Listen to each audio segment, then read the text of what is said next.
D'une campagne à l'autre, vous emmène dans l'Hérault à la rencontre du docteur Busseuil, tout jeune médecin installé. Des médecins qui votent traditionnellement à droite, mais la gauche progresse. Notre expert des sondages, justement, auscultera les intentions de vote. Enfin, rencontre avec la nouvelle génération des militants socialistes de l'Hérault, toujours fidèles à Georges Frêche, un an après sa disparition.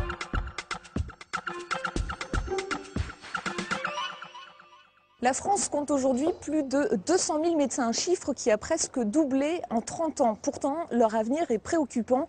Vieillissement, zone rurale désertée, exercice libéral délaissé.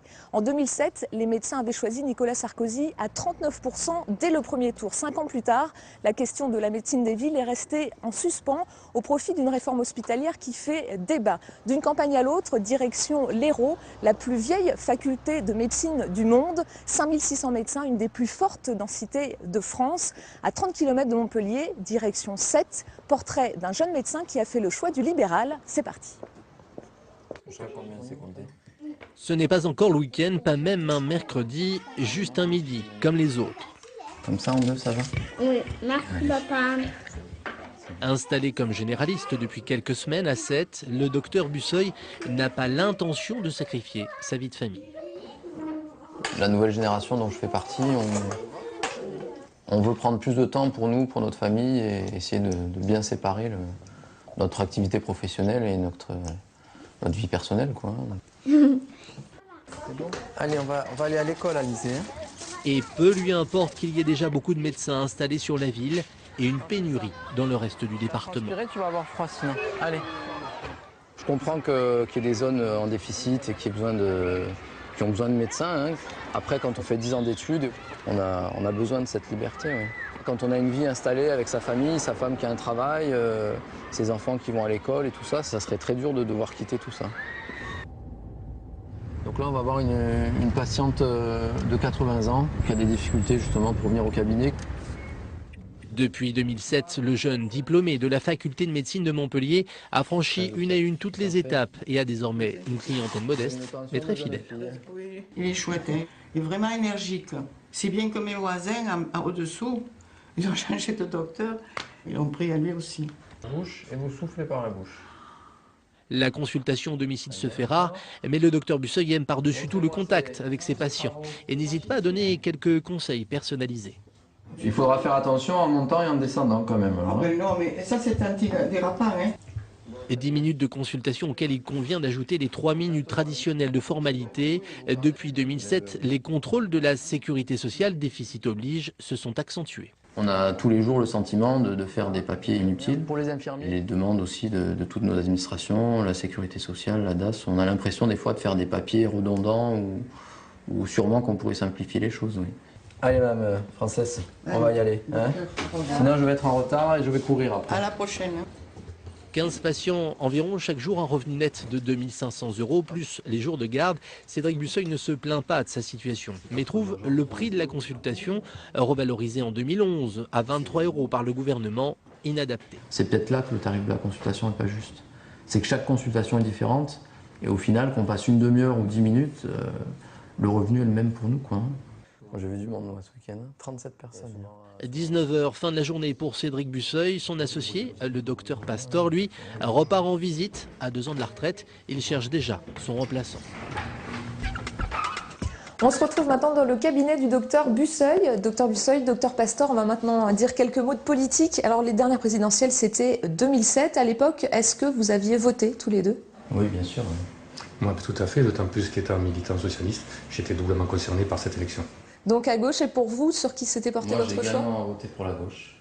En 5 ans, qu'est-ce qui a été fait qui a, selon vous, servi votre profession?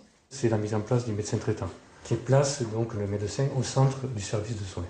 Le service de soins, donc au service de la collectivité. C'est l'élément primordial, évidemment, mais après tous les problèmes qui en ont découlé et qui pour moi sont négatifs, à savoir la gestion comptable de la médecine. On est trop souvent harcelé, contrôlé sur notre activité, à devoir moins prescrire ci, moins prescrire là, que ce soit des antibiotiques, des arrêts de travail.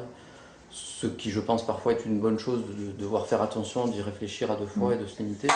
Et on a trop tendance, j'ai l'impression de plus en plus, dans notre décision finale, à se dire « Oh là, mais ça va coûter cher, alors cette fois-ci je ne vais pas remarquer ». une pression comptable qui est lourde au quotidien. À l'approche de la présidentielle 2012, il y a une grande question concernant les médecins qui est déjà sur le devant de la scène, c'est celle de la désertification médicale. Comment on peut faire pour que demain, il y ait des médecins partout? Sûrement que le meilleur moyen, c'est d'amener les étudiants, dès les études, en fait, plutôt que d'obliger les médecins à aller s'installer une fois qu'ils ont déjà une vie, etc. Parce qu'avant de s'installer, on remplace pendant plusieurs années. Donc, d'amener les étudiants en pratique, faire des stages obligatoires dans les zones rurales ou désertifiées médicalement. Est-ce que ça va être important pour vous que les candidats développent dans leur programme des choses qui vont vous concerner ou vous savez déjà pour qui vous allez voter, peu importe? Je sais pour qui je vais voter, mais je pense que la santé doit être au cœur, doit être un des axes principaux des choix du futur candidat. Vous, de la même façon, c'est un vote de conviction ou vous de êtes... politique générale, oui, pour la gauche. Alors, le prochain président de la République devra prendre quelle décision vous concernant? Faciliter l'adhésion des citoyens à une mutuelle. Je crois que ça, c'est un des éléments majeurs des années à venir. Les gens qui n'arrivent plus à adhérer à des mutuelles et donc qui n'arrivent plus à se soigner correctement. Moi, je pense en effet, comme Bernard, que voilà, il y a un problème d'accès aux soins pour les gens qui ont moins de revenus et peut-être même parfois pour tout le monde. Docteur Busseuil, docteur Pastor, merci à vous d'avoir répondu à nos questions. En 2007, les médecins français avaient voté à 39% pour Nicolas Sarkozy dès le premier tour de la présidentielle. En 2012, vers qui leurs intentions de vote vont-elles se tourner? Élément de réponse avec notre partenaire Daris Interactive, Jean-Daniel Lévy.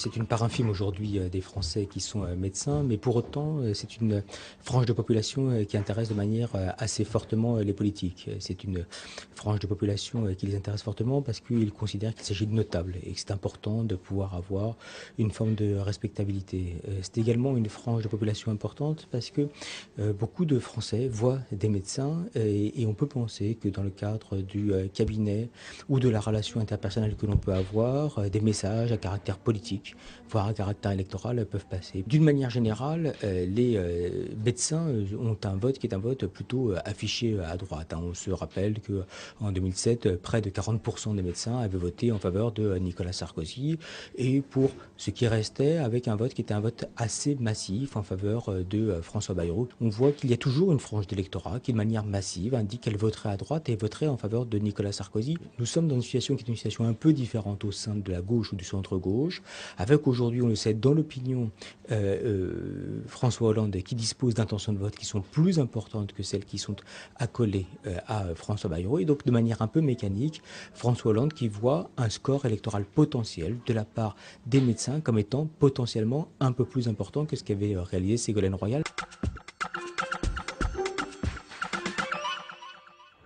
D'une campagne à l'autre, toujours dans l'Hérault. Après un passage à 7, nous voici à Montpellier pour la seconde partie de notre émission.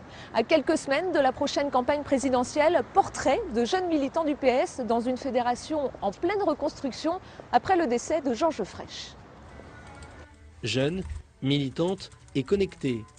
Je suis toujours sur mon téléphone, sur mon ordinateur, à tweeter, à mettre un lien sur Facebook dès que ça tombe. Non, je pense que c'est super important et que ça prendra une place très importante au moment des élections présidentielles.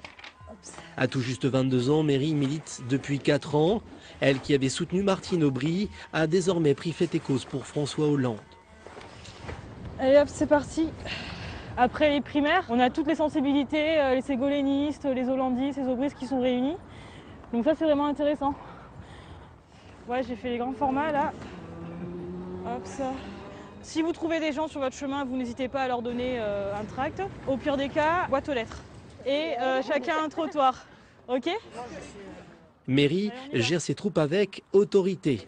Des jeunes militants motivés devant des badauds parfois indifférents.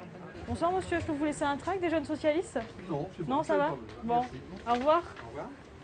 Pour être honnête intellectuellement avec vous, je suis à l'opposé de François. Ok, d'accord. Voilà. Bon, bah, très bien. Bonne soirée, merci. Bon courage. Merci. Une nouvelle génération de militants pleine de convictions et surtout très attachés au passé. Un peu plus d'1 an après le décès de Georges Frêche, l'ancien maire de Montpellier et ancien président du conseil régional impressionne toujours. Ah, Georges Frêche, c'est le père de la ville, Georges Frêche. Georges Frêche, c'est le bâtisseur. Enfin, moi, je veux dire, moi, je suis né à Montpellier, j'ai connu que Georges Frêche comme maire. C'était un peu notre père à tous. Ce franc-parler du Sud, c'est ça que les gens aimaient.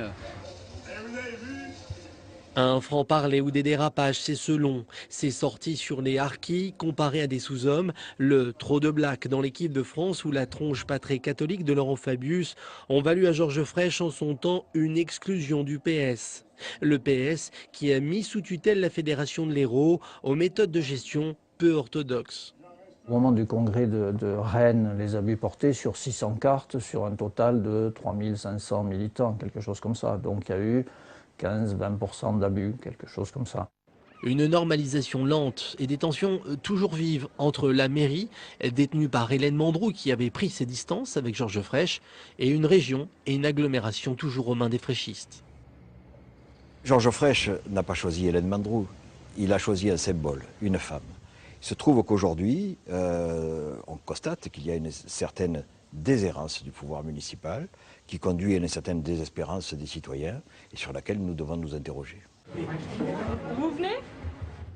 De troisième, la Fédération socialiste de l'Hérault est passée à la 5e place, mais de l'avis des spécialistes, les répercussions sur la campagne seront quasi nulles. La présidentielle se jouera avant tout dans les médias. Il bien son temps. Arrosé. Et on se retrouve dans la toute nouvelle mairie de Montpellier avec le maire de Montpellier, Hélène Mandroux. Madame Mandroux, bonjour. Bonjour. Alors vous êtes maire de cette ville depuis 2004. Depuis avril 2004. À l'époque, vous avez succédé à Georges Frêche, dont vous étiez l'une des plus fidèles collaboratrices. J'étais sa première adjointe. Avant de prendre vos distances de façon plus ou moins radicale. On l'a vu dans le reportage, les jeunes militants PS y sont très attachés. Est-ce qu'on peut dire qu'aujourd'hui, la page Georges Frêche est enfin tournée? En fait, je suis le 60e maire depuis 1790. Et vous ne serez pas étonné si je vous dis que je suis la première femme, par contre. Et de donc les 59 maires qui m'ont précédé, Georges Frêche est celui qui a eu le mandat le plus long. Georges Frêche est resté maire 27 ans et je peux dire qu'il était sur la région pendant 40 ans. Alors, on ne tourne pas une page de 40 ans comme ça. La fédération du Parti socialiste de l'Hérault a longtemps été agitée par des luttes internes, par des problèmes de gestion. Elle est sous tutelle maintenant depuis plus d'1 an. Mais dans ces conditions, on a du mal à imaginer qu'elle puisse peser sur la prochaine campagne présidentielle. Je pense que ce n'est pas le moment. Au moment où il y a une campagne présidentielle, et après les législatives, je crois que ce n'est pas le moment. En plus d'aller venir perturber la fédération, aujourd'hui elle fonctionne. Je pense que le plus important aujourd'hui, c'est que toute la gauche soit réunie, puisque je suis socialiste, que toute la gauche soit réunie pour effectivement battre Nicolas Sarkozy. Je crois que l'urgence, c'est vraiment pas la tutelle. L'urgence, c'est la campagne. Vous êtes une femme politique, mais vous êtes également médecin généraliste et donc directement concernée par la situation de ces deux hommes que nous avons découverts en début d'émission. Des médecins qui sont pas malheureux de leur situation, mais qui souhaiteraient qu'on reconnaissent peut-être un peu plus leur travail. Vous les comprenez? Il y a de moins en moins de généralistes dans les campagnes, de moins en moins de généralistes dans les quartiers en difficulté. Chaque personne, quelle qu'elle soit, où qu'elle soit sur le territoire, a le droit d'avoir effectivement les mêmes soins et les mêmes services. C'est une réflexion.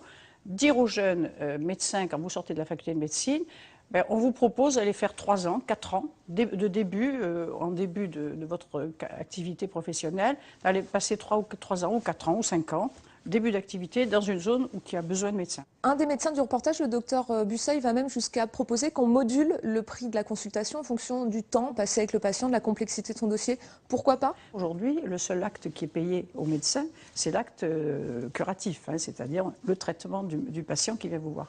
Mais il y a aussi dans une consultation, il y a un temps passé, par moment, pas toujours, mais en tout cas un temps qui est passé à la prévention. Et ça, c'est effectivement quelque chose qui encore n'a pas été calculé, n'a pas été réfléchi. Hélène Mandroux, merci beaucoup. Écoutez, merci aussi de m'avoir rendu visite dans cette nouvelle mairie. D'une campagne à l'autre, l'émission touche à sa fin. Avant de se quitter, le saviez-vous, le président de la République français est élu pour 5 ans et ne peut exercer plus de 2 mandats consécutifs. Allez, nous on poursuit notre route à la rencontre des Français. On se retrouve très bientôt dans un prochain département. On reste en contact sur notre compte Twitter et d'ici là, prenez parti sans a priori.